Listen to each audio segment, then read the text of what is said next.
अचानक से यूनुस के अंदर बदलाव क्यों आया है, जानेंगे इन्होंने क्यों कहा है कि हमारे पास ऑप्शन नहीं है। तो वहीं एक तरफ गंगा के लिए बातचीत करने के लिए उनकी टीम भी रवाना हुई है। जियोपॉलिटिक्स में बहुत कुछ चल रहा है, हमेशा की तरह जानने को मिलेगा बहुत कुछ। आइए जानते हैं इन खबरों को विस्तार से। मोहम्मद यूनुस ने पाकिस्तान के लिए बांग्लादेश के दरवाजे खोल दिए हैं। बांग्लादेश की आजादी के बाद पहली बार ऐसा होगा जब पाकिस्तान का जहाज देश के रणनीतिक मोंगला बंदरगाह पर पहुंचेगा। पाकिस्तानी झंडे वाला ये मालवाहक जहाज कुछ दिन पहले ही कराची के कासिम बंदरगाह से 25,000 टन चावल लेकर रवाना हुआ है। इसके अगले 1-2 दिन के भीतर चटगांव बंदरगाह पर लंगर डालने की उम्मीद है। रिपोर्ट के अनुसार वहां 60% चावल उतारने के बाद ये जहाज मोंगला की ओर बढ़ेगा। मोंगला पोर्ट पर पाकिस्तानी जहाज का पहुंचना इसलिए और अहम है क्योंकि बीते साल ही भारत ने इसके संचालन के अधिकार में बाजी मारी। ऐसे में मोहम्मद यूनुस और शहबाज शरीफ की दोस्ती का असर भारत के निवेशों पर भी साफ तौर पर देखने को मिल रहा है। पिछले महीने के शुरुआत में बांग्लादेश और पाकिस्तान की सरकारों के बीच एक समझौता हुआ था, जिसके तहत ट्रेडिंग कॉरपोरेशन ऑफ पाकिस्तान के माध्यम से ढाका 50,000 टन बासमती चावल का आयात करेगा। समझौते के अनुसार चावल की पहली खेप बांग्लादेश पहुंच चुकी है। दूसरी खेप इस महीने के अंत में आने की उम्मीद है। खुलना स्थित नियंत्रक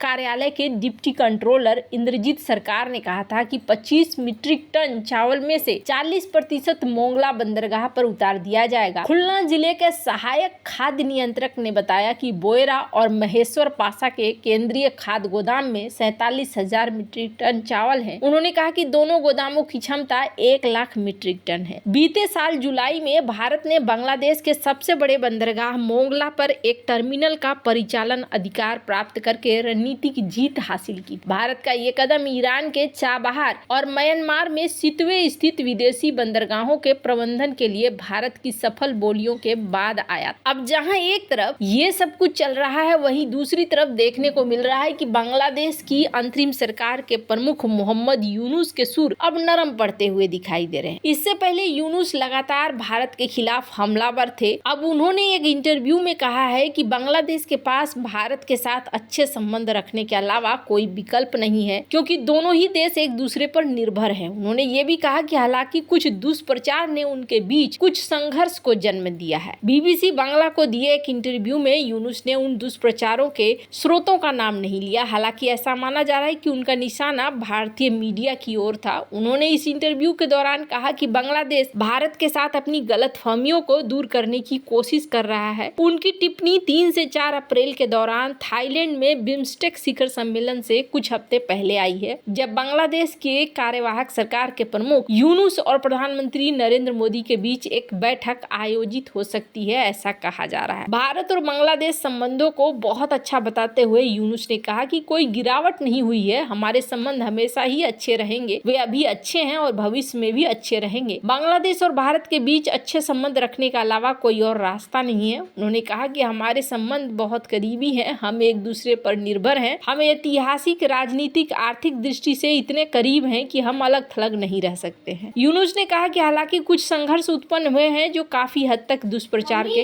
अब ये अचानक से बदलाव कैसे आ गया? इतना बड़ा बदलाव तो आने की कोई बात नहीं है। तो यहाँ पर कारण समझिए। कारण यहाँ पर है क्योंकि भारत ने अब यहाँ एक्शन लेना शुरू कर दिया है। यूरोपीय संघ ने हाल ही में बांग्लादेश में अल्पसंख्यकों के खिलाफ हिंसा की निंदा की है, जिसे एक सकारात्मक शुरुआत माना जा रहा है। मीनाक्षी लेखी द्वारा लिखा गया है, एक भाजपा नेता, वकील और सामाजिक कार्यकर्ता हैं। लेख में ये तर्क दिया गया कि अब समय आ गया है कि ऐतिहासिक हिंदू नरसंहारों को मान्यता नहीं दी जाए, जो लंबे समय से अनदेखा किया गया है। लेखक का कहना है कि हिंदुओं के खिलाफ अत्याचारों को वैश्विक स्तर पर स्वीकार करना न्याय, जागरूकता और भविष्य में ऐसी घटनाओं को रोकने के लिए जरूरी है। यूरोपीय यूनियन ने हाल ही में एक प्रस्ताव पारित किया है, जिसमें बांग्लादेश में मानवाधिकारों की बिगड़ती स्थिति पर गहरी चिंता व्यक्त की गई। इसमें बांग्लादेश सरकार से गैर सरकारी संगठनों, मानवाधिकार रक्षकों, कार्यकर्ताओं और धार्मिक अल्पसंख्यकों के लिए सुरक्षित माहौल सुनिश्चित करने की मांग की गई। ये कदम हिंदुओं के खिलाफ जातीय सफाई और हिंसा को संबोधित करने की दिशा में एक शुरुआत है। लेखक का कहना है, बांग्लादेश से गैर सरकारी संगठनों, मानवाधिकार रक्षकों, कार्यकर्ताओं और धार्मिक अल्पसंख्यकों के लिए सुरक्षित माहौल सुनिश्चित करने की मांग की गई है। यह कदम हिंदुओं के खिलाफ जातीय सफाई और हिंसा को संबोधित करने की दिशा में एक शुरुआत। कहना है कि हिंदुओं का दुख अक्सर अनदेखा किया गया। बांग्लादेश में हिंदुओं की आबादी 1951 में 22% थी, जो अब घटकर 8% से कम हो गई है। ये सवाल उठता है कि आखिर ये हिंदू कहाँ गए। ये नरसंहार की परिभाषा में फिट बैठता है। शेख हसीना के अगस्त 2024 में सत्ता से हटने के बाद हिंदुओं के खिलाफ 2000 से अधिक हमले हुए हैं और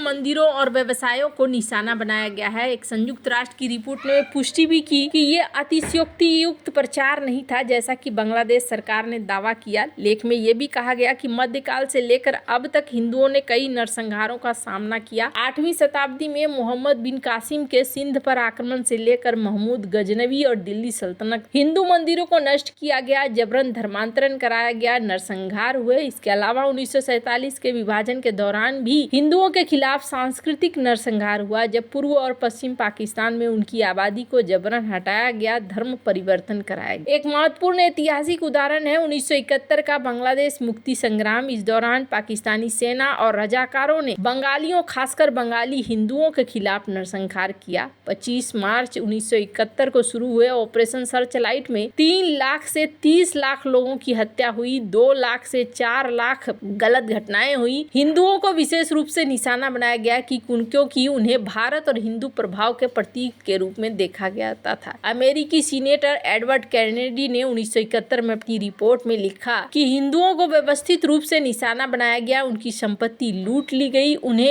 एच के पीले निशान के साथ चिन्हित किया गया। इस नरसंहार के परिणाम स्वरूप लगभग 1 करोड़ शरणार्थी भारत भाग गए, जिसमें ज्यादातर हिंदू थे। लेखक का तर्क है कि यूरोपीय यूनियन का बांग्लादेश में हिंसा को संबोधित करना एक शुरुआत है, लेकिन वैश्विक समुदाय को हिंदुओं के खिलाफ ऐतिहासिक नरसंहारों को मान्यता नहीं देनी चाहिए। 1971 का नरसंहार एक ज्वलंत उदाहरण है जो दिखलाता है कि हिंदुओं के खिलाफ हिंसा कोई नई बात नहीं है, बस इस चीज को अब सामने लाया जा रहा है। खैर, अब यूनुस ने ये बातें बदलना क्यों शुरू किया है, तो इसके पीछे कई कारण है। पहली बात तो ये, जिस तरीके से देखा गया कि डोनाल्ड ट्रंप ने कहा कि ये भारत को मैं हैंडओवर करता हूँ, भारत अब इस मामले को संभालेगा। वहीं दूसरी तरफ ये भी देखने को मिला कि डॉक्टर एस जयशंकर के साथ जब उनके विदेश मंत्री की मुलाकात हुई तो डॉक्टर एस जयशंकर ने कहा कि भारत के साथ कैसे रिश्ते रखने हैं ये तय करना सामने वाले का काम है, न कि मेरे से। खैर, बांग्लादेश में ये जो परिवर्तन देखने को मिल रहा है इसके कई वजह है, राजनीतिक से लेकर आर्थिक तौर पर भी। और उसको अब ऐसा लगता है जैसे चीजें उनके सोच से बाहर जाती हुई दिख रही हैं। और इसका क्या मतलब है, हालांकि आपको बता दूं, इसका कहीं से भी अगर आप ये सोच रहे हैं कि ये मतलब है कि अब दोनों देशों के बीच में बहुत अच्छे रिश्ते हो जाएंगे, बहुत सारी चीजें ठीक हो जाएगी, तो ऐसा नहीं है। बल्कि एक चीज जरूर देखने को मिलेगा कि यहाँ पर तो बांग्लादेश में आर्मी चीफ के बयान के बाद भी यूनुस कुछ बदले नजर आ रहे हैं, लेकिन इसका कहीं से भी ये मतलब नहीं है कि बांग्लादेश यहाँ पर भारत के साथ बहुत अच्छा दोस्ताना रिश्ता रखेगा। वैसे आपको क्या लगता है, इन सब मामले में आपकी क्या राय है, कमेंट कर जरूर बताएं। जल्द मिलते हैं अगले वीडियो में नई खबर के साथ।